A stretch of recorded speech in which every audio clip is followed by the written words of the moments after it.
Hello, I'm Sibyl Harmony. I'm a clairvoyant intuitive, a medium, and some people think I'm a healer. And this is a video about how to receive guidance. So I wrote a book on how to receive guidance. Where's my book? And it talks about the clairs, okay? So that is in here. And you can Google online about what the clairs are: seeing spirit, hearing spirit, feeling spirit, knowing spirit, smelling spirit, tasting spirit. So that's important to know if you're wanting to receive guidance for yourself, okay? But there's some other things that maybe you haven't heard about. But so I suggest you read my book or Google the clairs: clairvoyance, clairaudience, clairsentience, claircognizance. Okay, but we're going to talk about 8 things here that will assist you. So the first is the clairs. You got to know where your strengths are. And I work with people in sessions to help them develop their strengths. And there are some other things you can do to help develop your strength.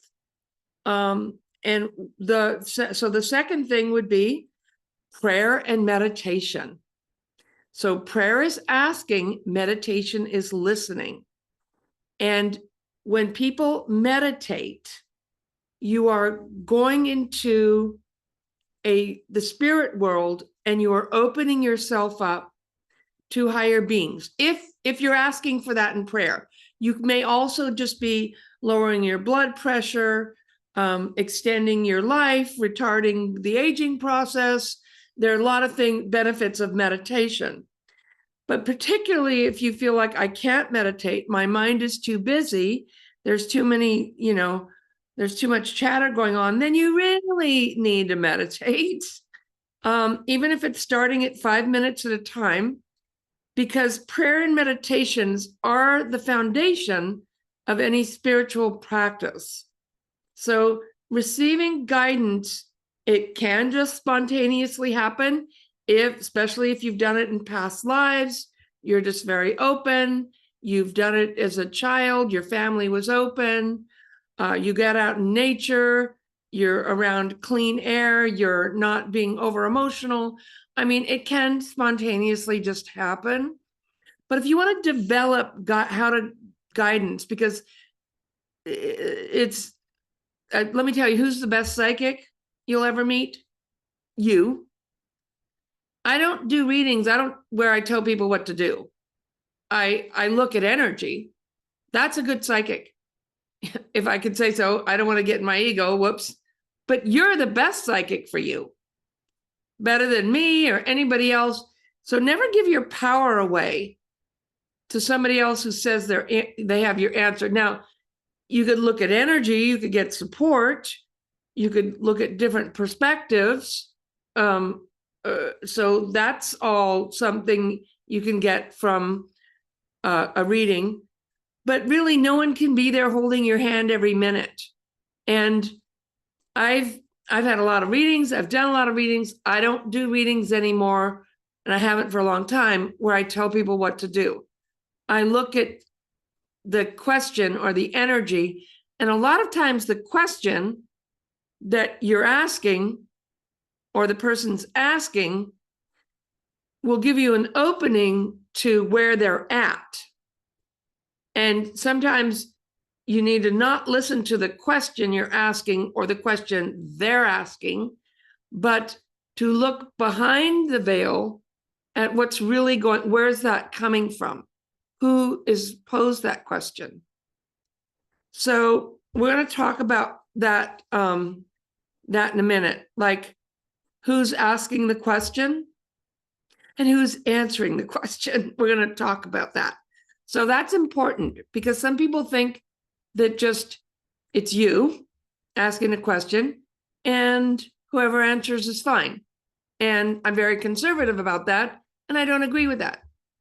So when you meditate and you have a spiritual practice, prayer, asking, meditation, listening, you develop a self-discipline for yourself.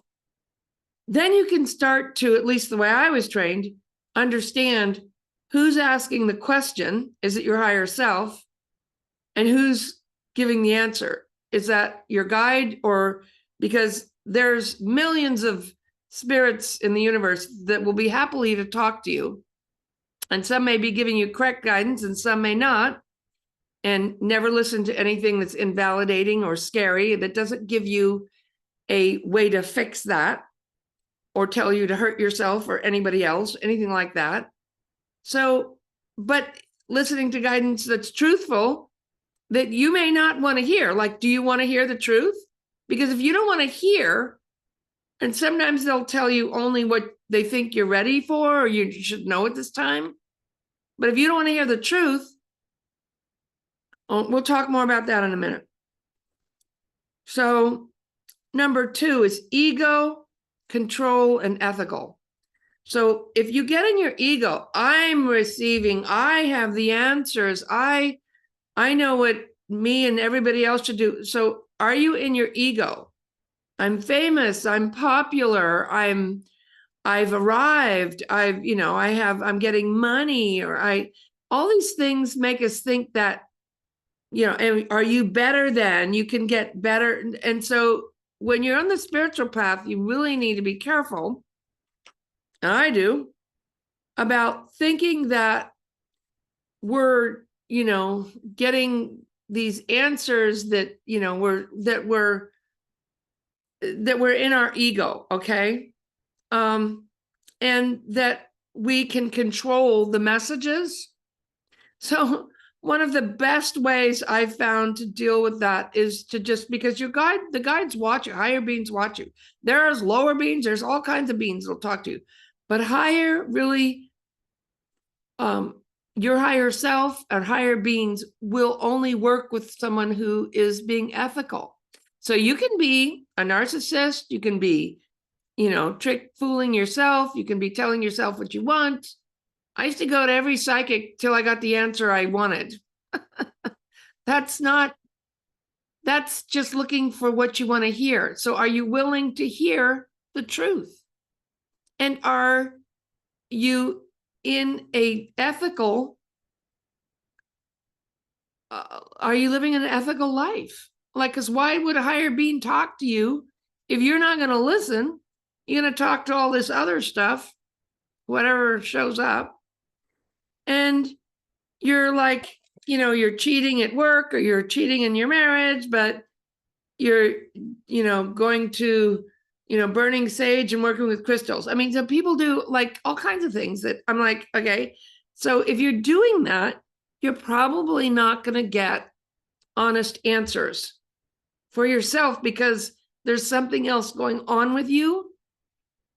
And that doesn't mean we need to be perfect. You don't have to be perfect to talk to angels or it doesn't mean you're not trying to not be a sinner. We're just trying to look inside and heal ourselves and get guidance. And there are loving beings out there that are always sending you a broadcast of love. Okay. So it's a matter, once again, of prayer, asking, meditation, listening. Now, there are many ways to receive guidance. Nature, animals, plants, crystals. You can look up the meaning, like what does it mean? A dream, hearing a song and getting a chill, synchronistic events, hearing things, seeing flashes of light, seeing lights in the sky, seeing a guide, feeling energy, feeling a touch, knowing something, and then like, I know this person's going to contact me, and then there they are.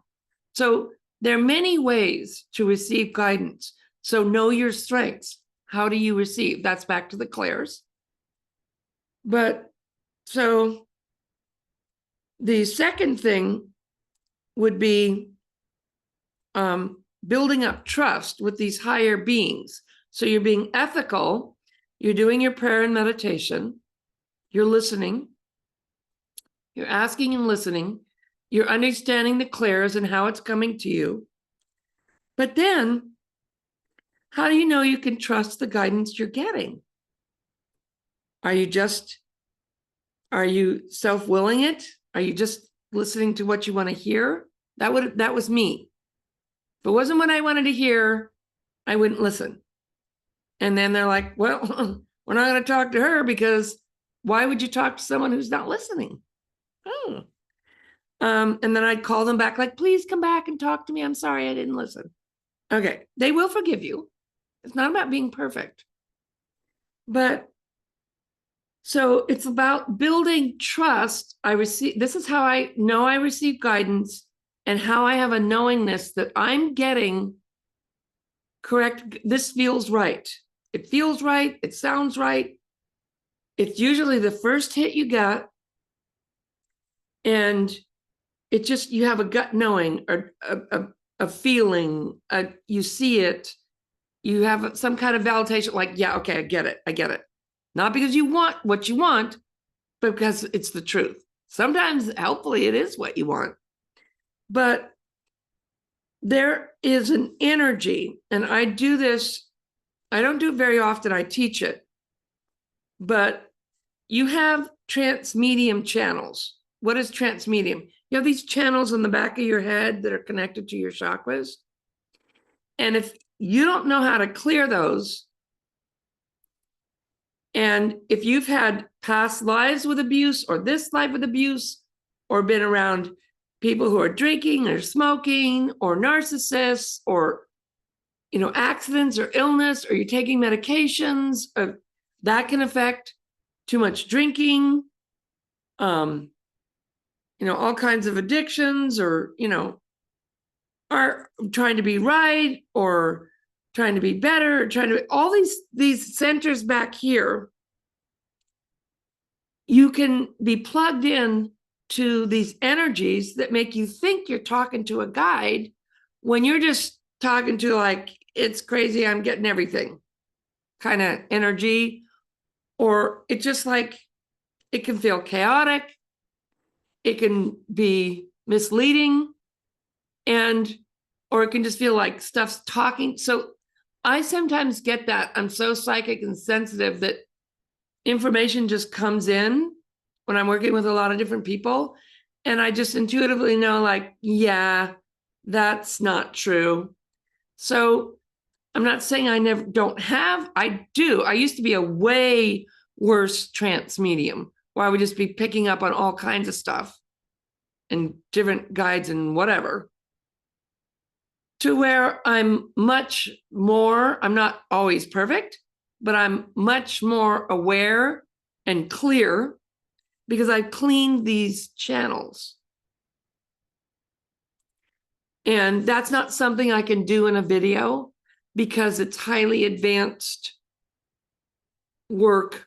I mean, I could do it in a session, or I'd rather do it in a class, but I could explain to people how to do it.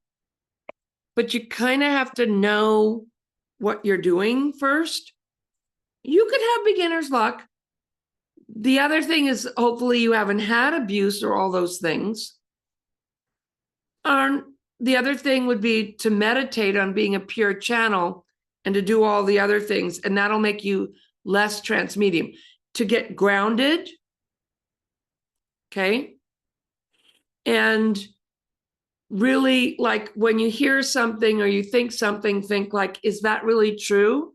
Or is that just, like, what is the reliable guidance I get, that I always hear that voice, and that it's that quiet little voice. Sometimes it'll be the whispers, and if you don't listen, it'll turn into the screams. And then something will happen, like, slow down. You're like, yeah, whatever. That happens to me a lot.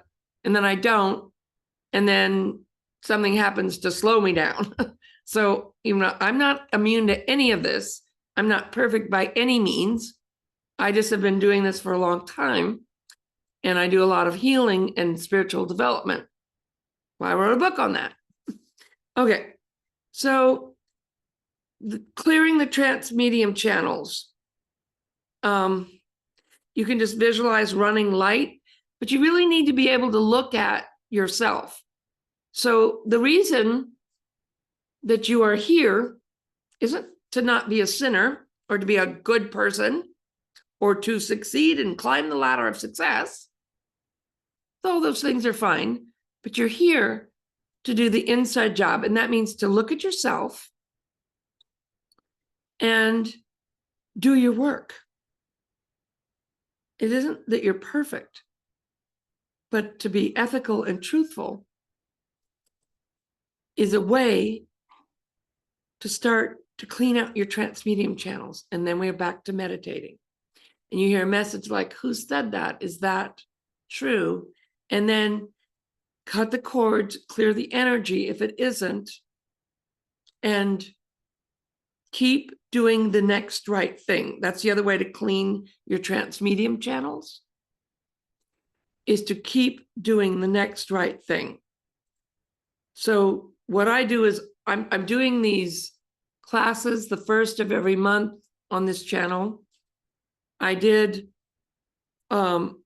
January was Taking Back Your Power. In February, I'm going to be doing Your Faith.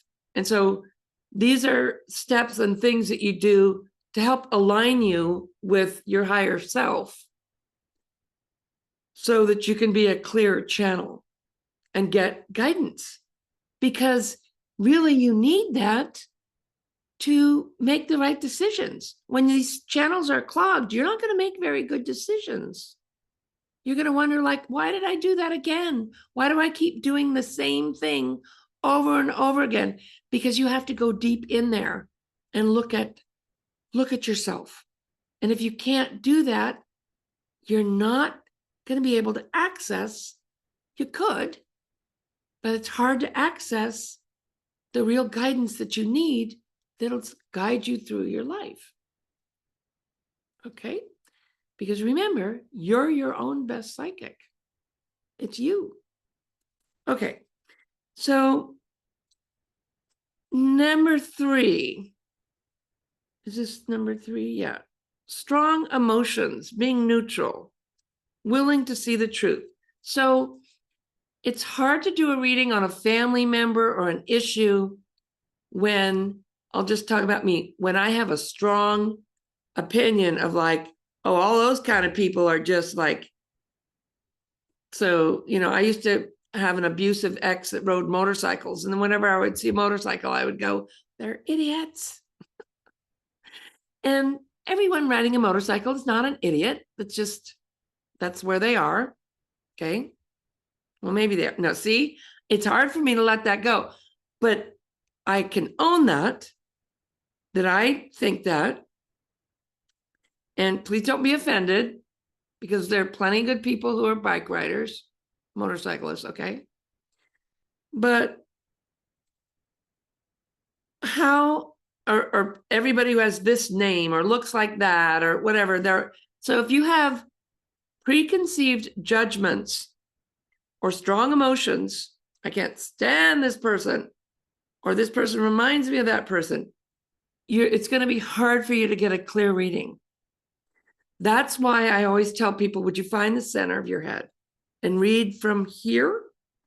In the center of your 6th chakra is a place where you can be neutral and observe yourself and others. So don't be a 2nd chakra guidance person down here trying to feel. You can feel energy. That's very reliable. But you also need to be neutral and understand that you're not always going to get the answer you want, but you want the truth. Do you? Do you want to hear the truth, or you just want to hear what you want to hear and say what you want to say? See? And that was me. I would just say, I would want it to be this way. So I'd throw the cards. I didn't like it. Well, let's ask it a different way.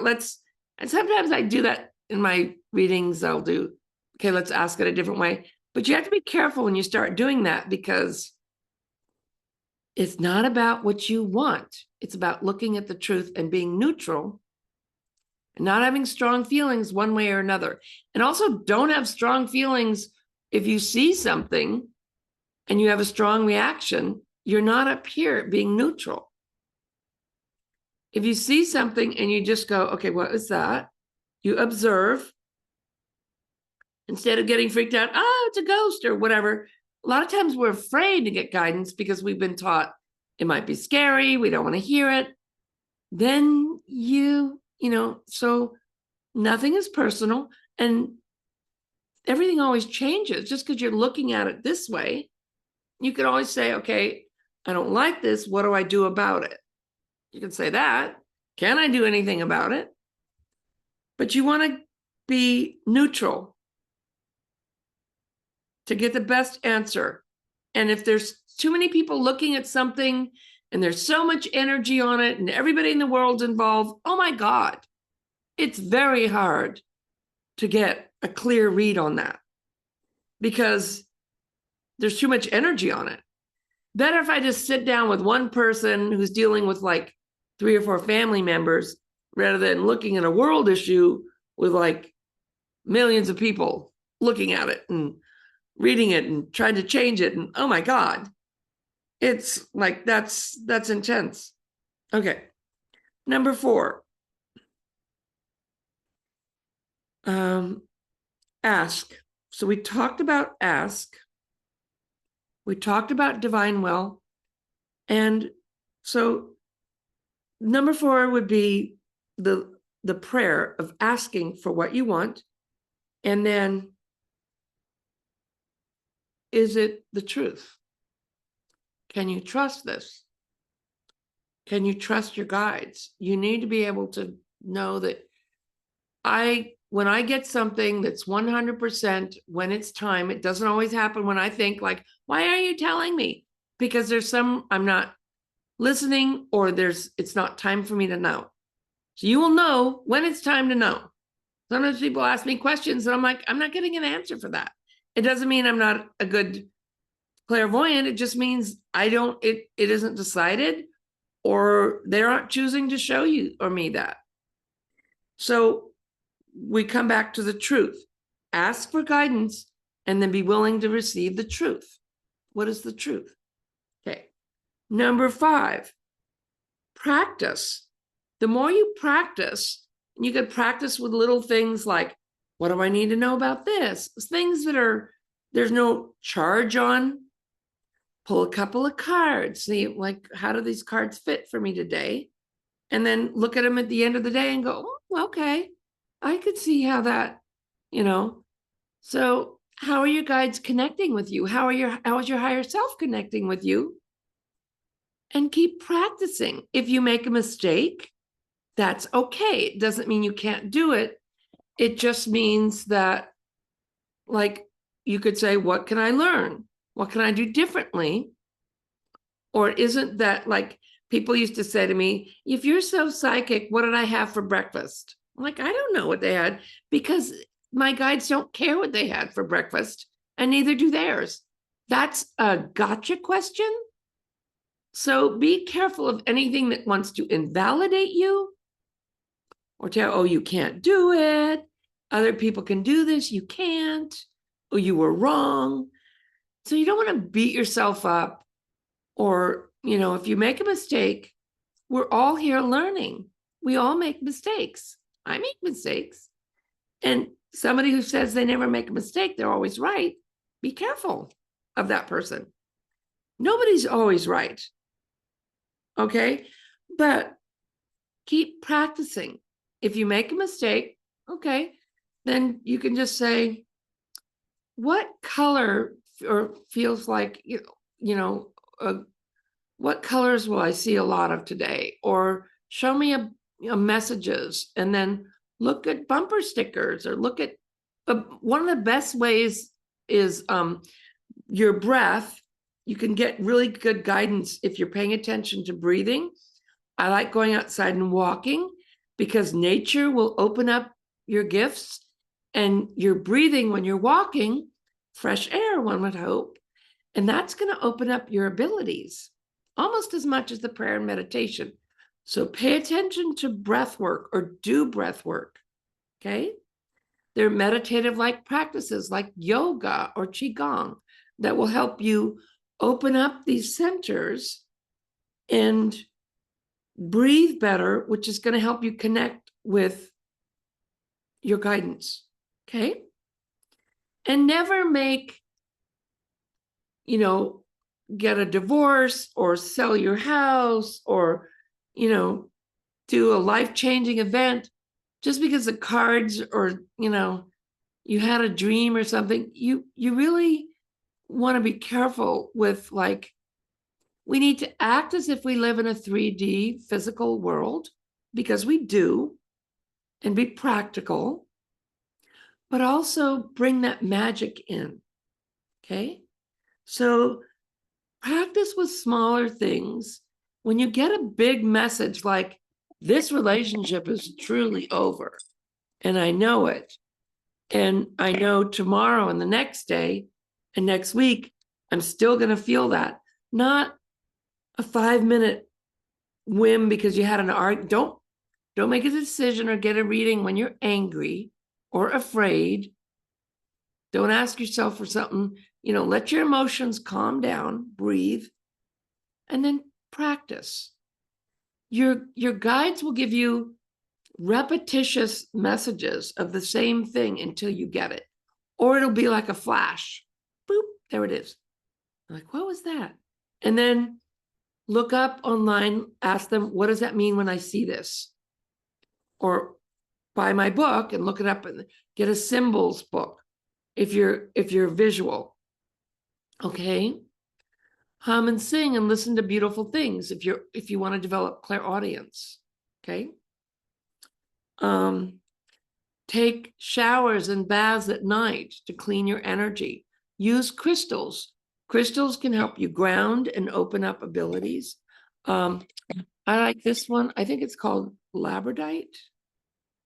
This really helps me when I like to hold it when I'm doing readings. I got 3 of them here. Labradorite. Okay, there they are. Okay. And then number 6, or I'm sorry, it's 8 because we started it. I think I got the numbers wrong, so I apologize for that. Number 8, because that last one was actually 6. So I'm sorry if my numbers are off here. I apologize for that. So we'll just say the next one, the last one, is, why would guides talk to you? Why would higher vibration beings talk to you? Like, are you being of service?